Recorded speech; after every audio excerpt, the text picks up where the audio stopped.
You have been a senator. What legacy are you going to leave behind for this senatorial seat? Because I know very well that you're going for the gubernatorial seat very soon. The legacy I want to leave is that devolution can work if the senator discharges at the Senate. I've done so well at the Senate that today, as we speak, I sit in the all-powerful finance committee of the budget. We have ensured that before the closure of the last financial year, all monies due to county governments had been paid by end of May. The only arrears remaining is June because they have to balance the figures before the year closes, then they'll pay. So a senator working makes money to come on time the way I've done. Number two, we have now improved the formula for sharing resources amongst the 47 counties, so well so that we have even now this time introduced a further provision, namely the affirmative allocation fund, which is a fund meant to cushion counties that get monies that are not reasonably enough to help them realize sufficient development. Thanks to this, I've been able, and I'm glad that I am the one who started that debate. And I managed to carry the entire support of the committee and the entire Senate. Thanks to that, speaking about home here in Western, I've cushioned Vihiga. Vihiga now is enjoying every financial year 500 million shillings from affirmative allocation that never used to be there. This will help Vihiga to now try flagship projects. They were being reduced to just an employment bureau for paying salaries. This we have corrected. I believe this is not a mean achievement. I believe we've made a difference in the Senate. I have stood out on matters of good governance in the Senate. I'm privileged to have been allowed to preside over impeachment proceedings, and some of the decisions I've led have enjoyed 90% of the support, 90% the approval of Kenyans. Like when I returned the verdict that Kawira Mwangaza should be released, I received a lot of support across the country. I believe in good governance. You know, at some point we had a time where you were accused by the current governor that you're among the senators who voted against additional funds to the counties. Yes. Yes. Why so? And currently, as now that you're coming to the Kakamega County, the gubernatorial seat, what is this something that you wanted to do different that the current governor is not doing? Those are two questions. Yes. So first and foremost, why were you against it? Let me take the first question. Yes. When I listened to the speeches of Governor Barasa in respect of the first amount that we brought here, which was 17 billion. Yes. It confirmed that he became a governor prematurely. He had never been an MCA, he had never been an MP, he had never been a woman MP. He came there prematurely. He came not knowing how government works. The bill that he was speaking to is called the Division of Revenue Bill. It divides money between the national and the devolved governments. You divide the money which is there. If it is a lot, county governments get more. If it is less, there's nothing you can do. He knows that when we came out of the election, the first Division of Revenue Bill that we did was during when the government was being faced with shut down from the international community because of the debt burden. That reality was there. We were coming out of the post-corona depression. That burden was there.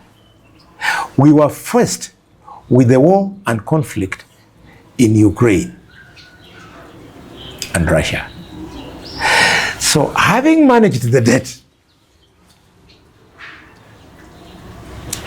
Having come out of the post-corona depression, there's been more money, and this is why that time we gave 17, the following year we gave 17.5, this year we've given 18.2.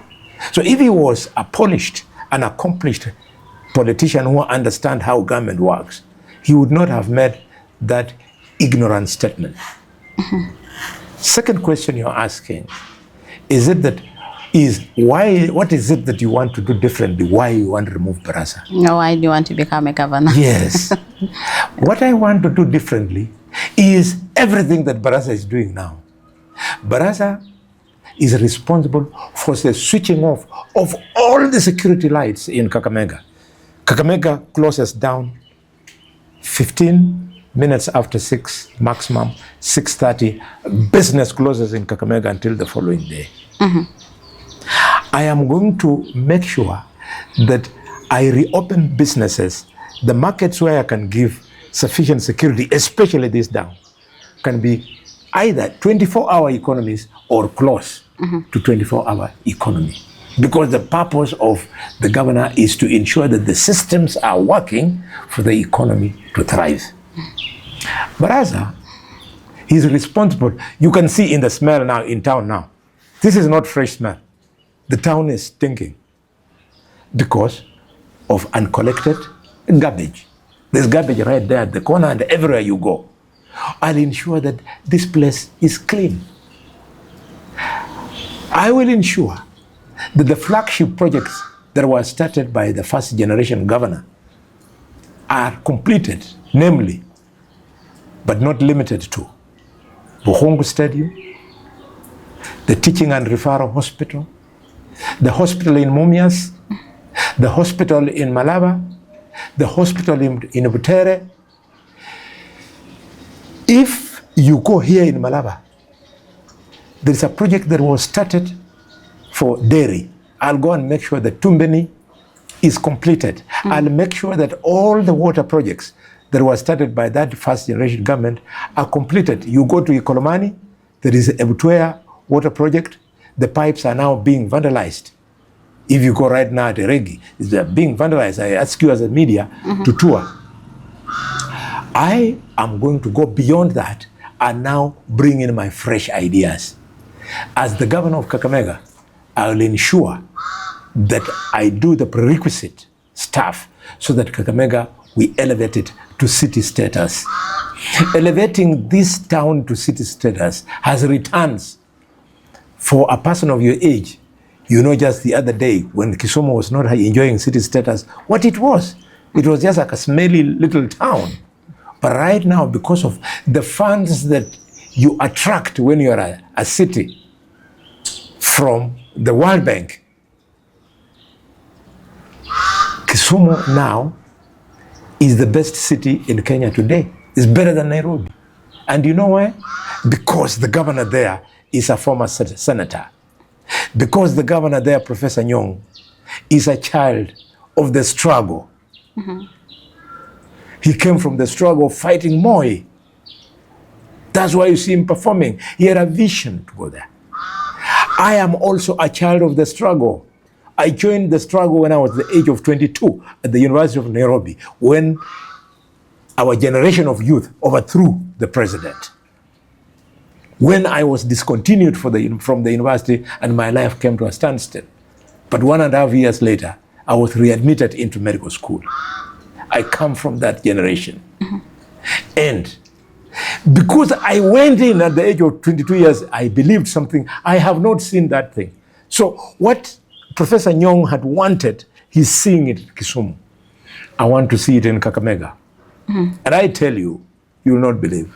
Brother doesn't even know what he's supposed to do to achieve city status. He's just walking around speaking English.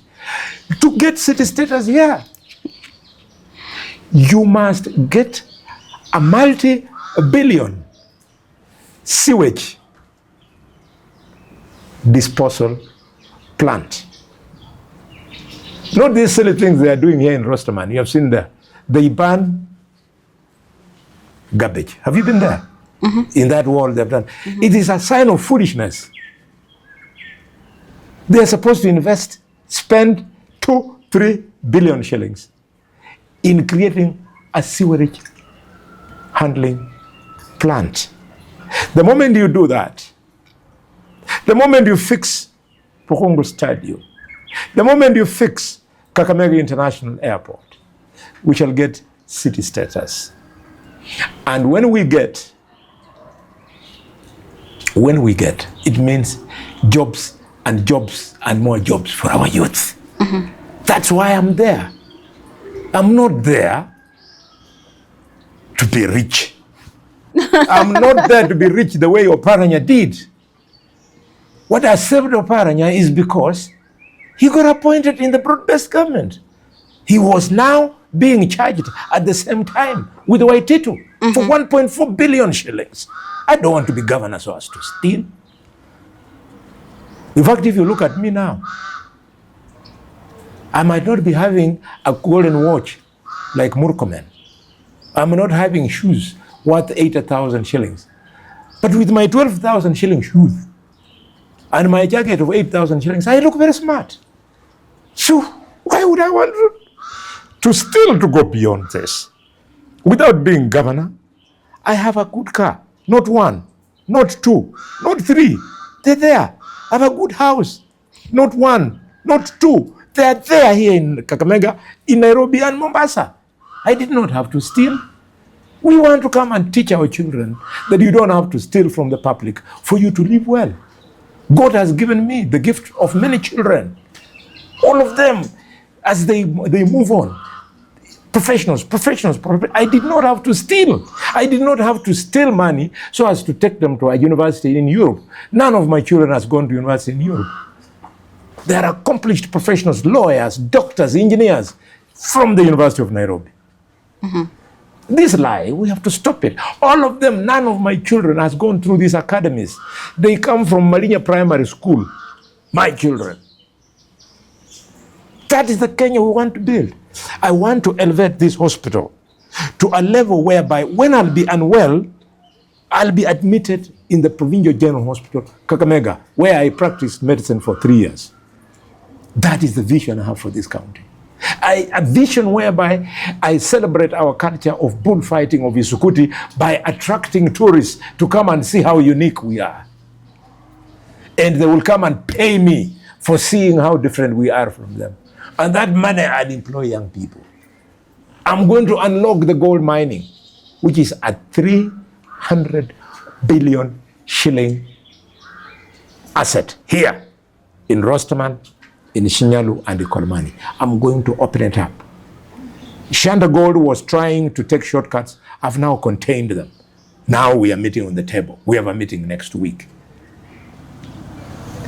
People must fear us. They have to respect us. But when they see you cheap like Barasa, that you can just be bribed because you have billions of shillings in your account, they can do anything with you. He has those billions.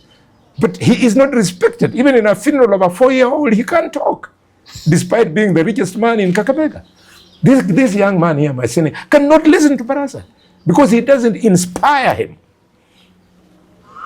You can only inspire a youth if you are showing him on how they'll earn their own livelihood. That's what we are going to bring in this county. We are very serious. There's only one thing that can stop me from going to this place. Mm-hmm. With the permission of God, the only thing that these guys can use to stop me is a bullet. Otherwise, I'll defeat them. I have the numbers. The place where I used to have relatively lower numbers was in Khwisero Butere, Mumiasi East, Mumiasi West, and Matungu. But right now, I can tell you, without fear of contradiction, that in the entire county, 12 constituencies, 60 wards, 400 villages, I'm cruising nicely. What percentage are you going to give him?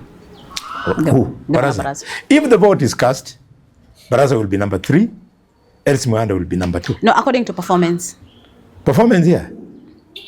You on what measure would you use to give Barasa 1%? On health? Would you? Early childhood. Early childhood. Next week, Baraza is in the Senate to answer for the hundreds of millions that in the books have been expended on construction of early childhood classrooms. And in no single school in Kakamega has a classroom been completed. You are a media practitioner, you would know. Up to and including Nagongo Primary School here, Muslim Primary School here, nothing. So really, on what can I score him 1%? Water, he told people, Matukumriango. How do I score him when no single household has water? Humliango. How? Health. How do I score him when all our consultants are on strike? The doctors hardly report. The nurses, even when they report, they don't have basic things like the equipment, self-protective equipment that enables them to make contact with patients. You expect our nurses to preside over deliveries without wearing gloves? So the nurses sit there and they tell the parents, the patient's relatives, go and bring the PEPs. So they go and buy. Meanwhile, by the time the husband comes back with the gloves, the child has died. By the time they come with enough gloves for the doctors to wear in theater to do a cesarean section, the mother has died. And you know the cases of the women dying here. That's why I'm saying I cannot wait to be the governor of Kakamega. Because I have to prove that we are not a county of failures. Yes. I used to think Oparanya was bad. But how wrong I was. When I now compare with Baraza, I realize Oparanya wasn't that bad after all. Do you believe that he's being shielded as a CS right now because of the EACC? Yes, I do. I have nothing to hide. Because EACC, during the vetting of Oparanya in Parliament, wrote to Parliament and said that he has a case to answer. And somebody shielded it. The MPs put it aside. Those are issues of governance where I don't fit the bill of the kind of leader you people need. I had to stand out in 2008, 2009 to remove Amos Kimunya, who was stealing from the public. I had to stand out in 2010 when the British, a company called Dilaroo, came to take over the printing of Kenyan currency by creating some form of funny company so that they could shortchange the county. I was offered an opportunity to become a millionaire by hundreds. But I refused because I am a patriot. I'm not a patriot because I was born a patriot.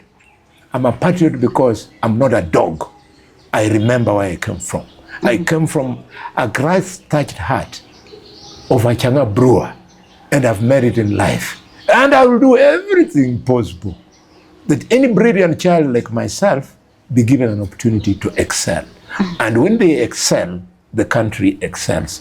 Given an opportunity, all our brilliant children will be struggling that they work here in Kenya, not to take them to the Middle East or in Europe, where their professions are not applied. They end up in Europe being caregivers, in nursing homes, in homes of the aged, where they work as housemaids. They put their professions aside. We have children who have done chemical engineering. We have children who have done industrial chemistry. If I get Mumia Sugar Company working, same to Nzoia, same to Battalion, West Kenya. Those are jobs for those kind of professionals. I don't have to take them to Europe. When Mumiasi will be fully functional, when I'm governor, it's going to be, I'll open up 6,500 jobs. Not silly things like what Oparanya and what is the other name of this short fellow? Oparanya and Baraza.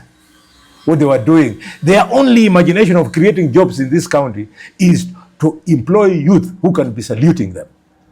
What do they call? They call them county marshals or something. Marshals, yeah. Those people in green. That's not my business. But if I want to create professional jobs in our factories.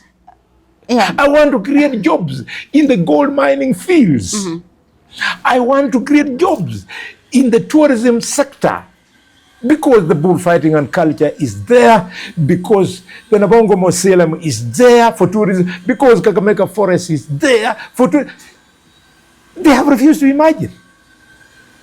They just say, how do I rush to go and buy a house in Nairobi? Even brothers, this has houses in Dubai and what have. No, that's not my business. but if, My business, the governor of Kakamega does procurement. Can you imagine?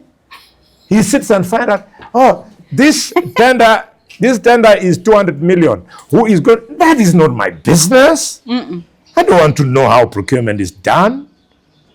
I don't want to know how roads are done. I don't want to know how water is being fixed. You know why? I'm going to lead a team of competent professionals, procurement officers, engineers, water engineers, doctors. Every week, I'll have a cabinet meeting. They brief me and I drive that team. That is how I was trained as a doctor. When I'm in theater as the lead surgeon, I don't do the work of the nurse. It's called a scrap nurse. I don't do the work of the anesthetist. I do not do the work of the other attachment professionals. All I do, I don't even look there. When I throw up the right hand, the nurse, the assistant nurse knows that you have to drop scissors into his hands. When I have cut, I release, she drops in another instrument and I've opened. That is how leadership is done. You lead a team. Governors in Kakamega are the ones who do procurement. Can you imagine? So that they can discuss about their 10%. 10% my shit. For what? My children are professionals. They'll earn their own living. I don't have to steal for them. You become my daughter. I have one called Zense.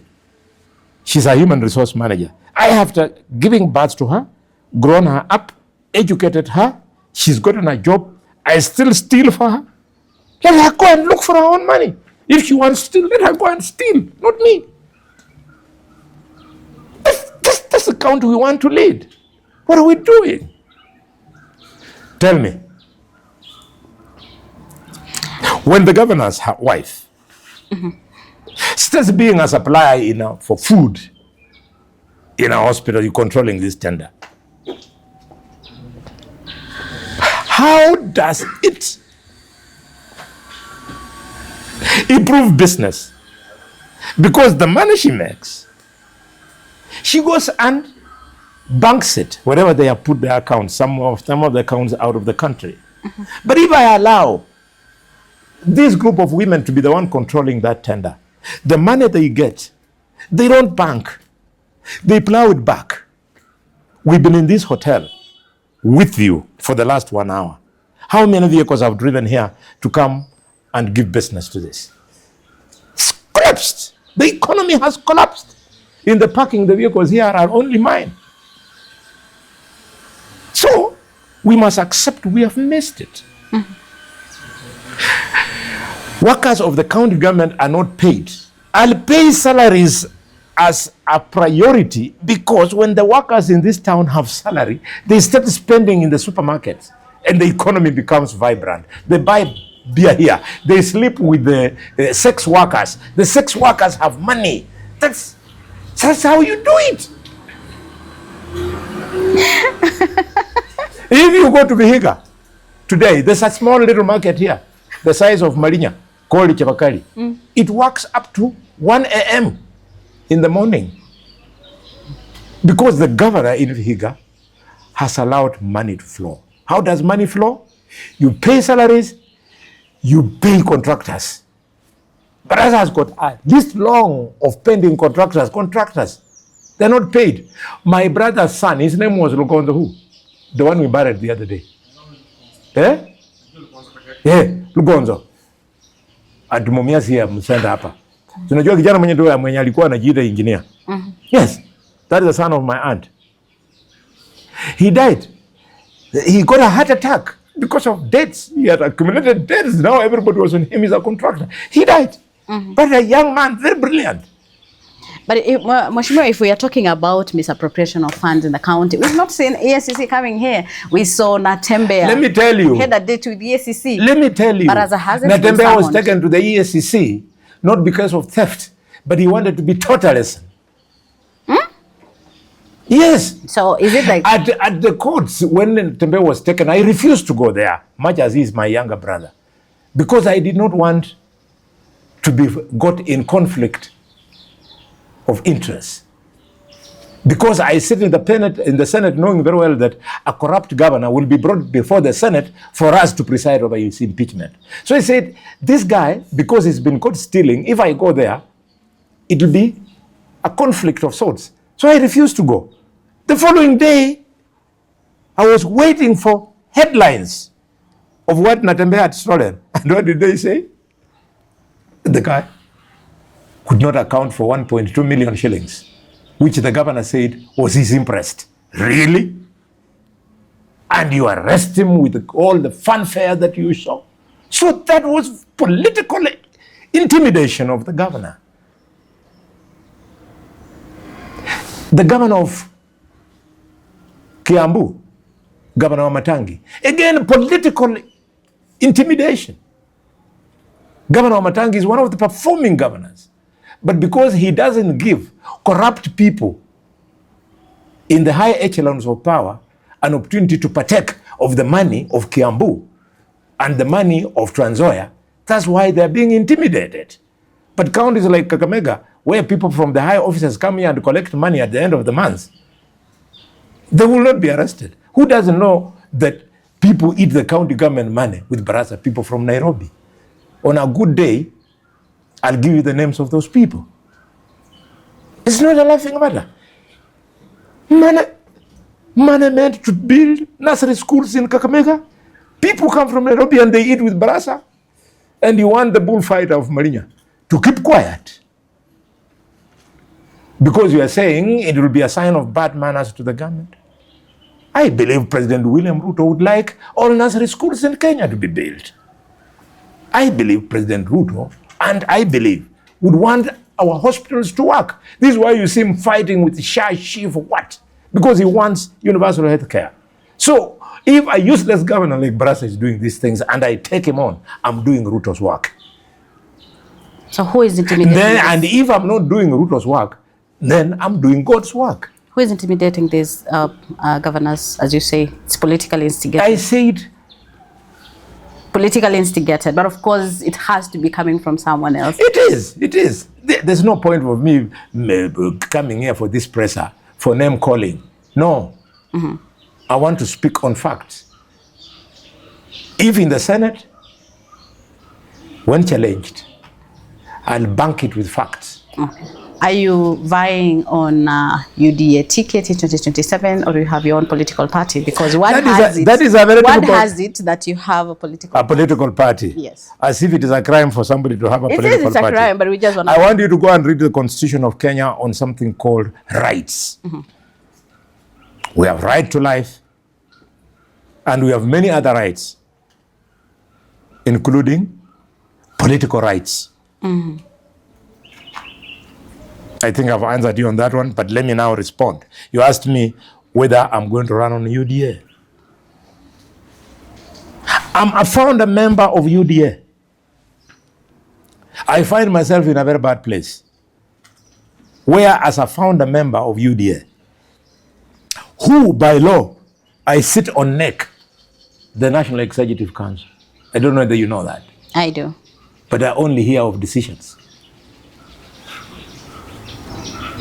And I remember how, as the founder member of UDA, I came and overran ANC in this town in 2022. But when Mudavadi and President William Ruto met, I don't know what MOU they got. They only called me to tell me that you are not good enough to be governor. We will give Malala. And because President Ruto and Mudavadi are both strangers from this county, I told them, you don't know what you're doing. The young man will lose. The best funded candidate in the history of the elections of Kenya for position of governor was Cleophas Omondi Malala. He was funded, my God. Have you heard of a governor having 4 chupas? One for himself, one for his running mate, one for his wife and friends. He was funded with millions to follow, but he couldn't prove anything. I remember towards the end of the campaign, the people from Barasa would meet here in this hotel. And I saw clearly they were broke. But they defeated the young man. But I was broke. In the last 2 weeks, you work here, you know, he had no money. He was literally struggling. In fact, when you go behind the headlines, I remember how Paranya had to run somewhere and get 40 million to give Barasa to kick him. And that's part of the reason why Oparanya is very unhappy with Barasa. Because he remembers how he sacrificed up to and including getting him money for the last kick. So what can you imagine? So when you ask me, what will you do about UDA? So I wonder, if they're treating me like this, will they give me a nomination certificate? If last time, even when I was poised like that, I was having the UDA, they told me, I don't want you to run. You should run. You should let ANC to present a candidate. And because I'm a professional, I'm a doctor, I have gone to the president. And I told him, Your Excellency, as I work as the Senator of Kakamega and serving you as your chief whip, I would like you to know that I'm aware you're working with Barasa.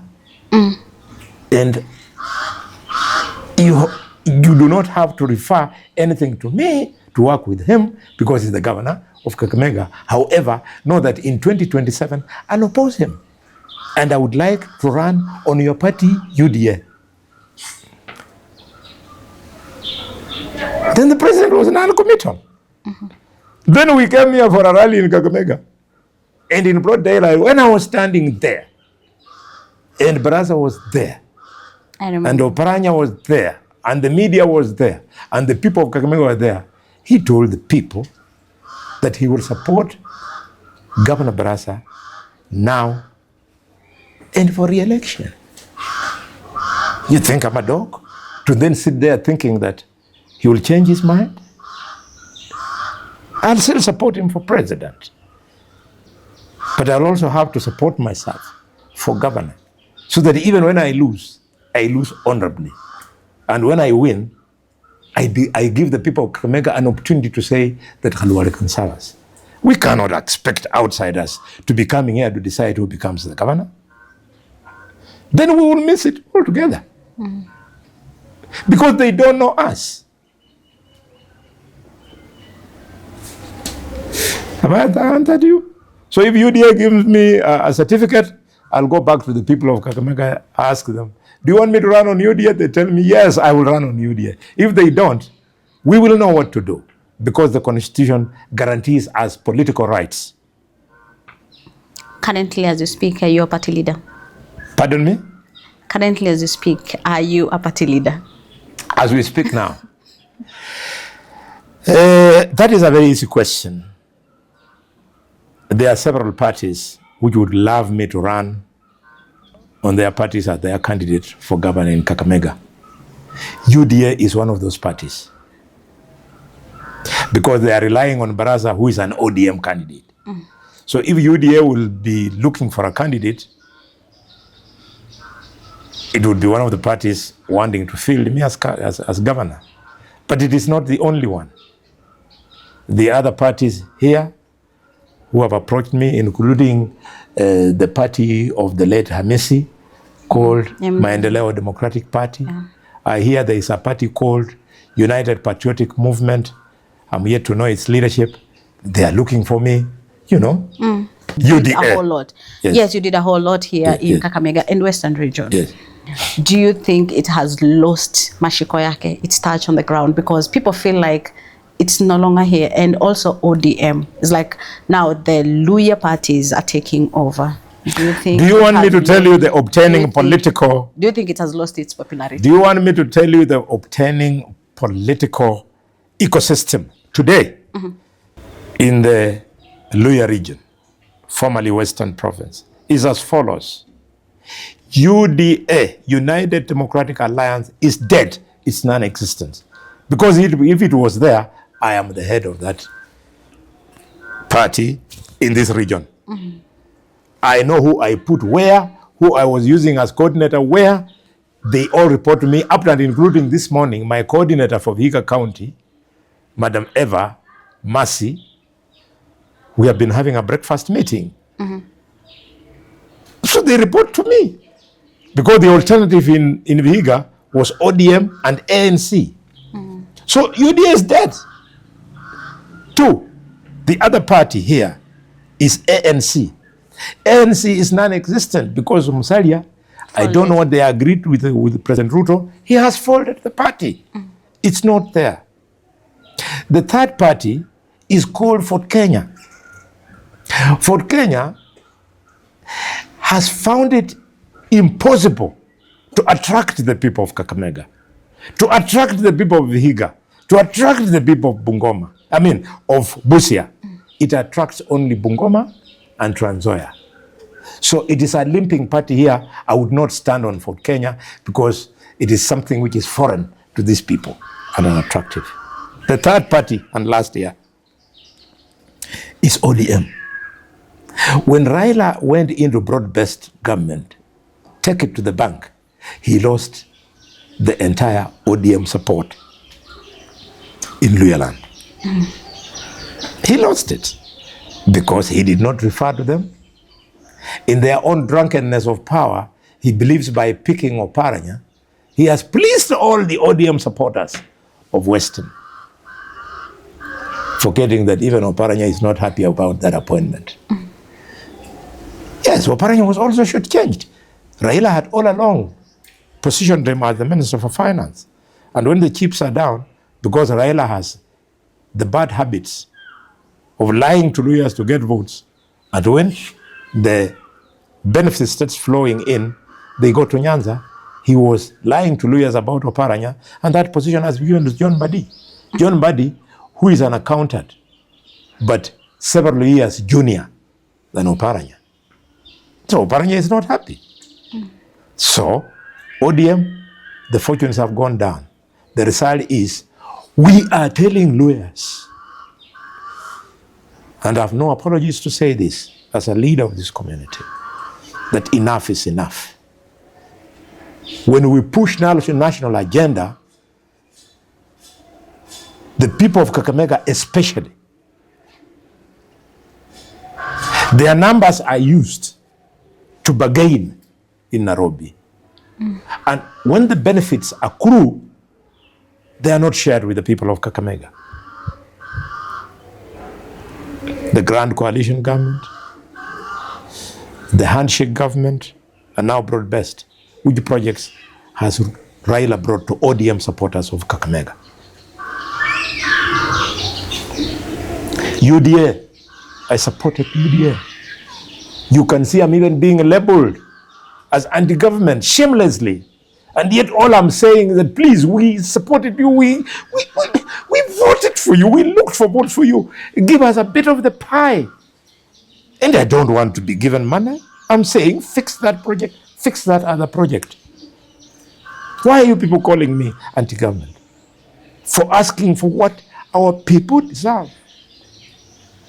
Why? Because if the hospital is fixed, the children of Kakamega will not die. Our women will not die in labor. Silly things like patients who need dialysis, who die on their way to Eldoret, will undergo dialysis here every week and they go back to the house. Please sell those things to a fool.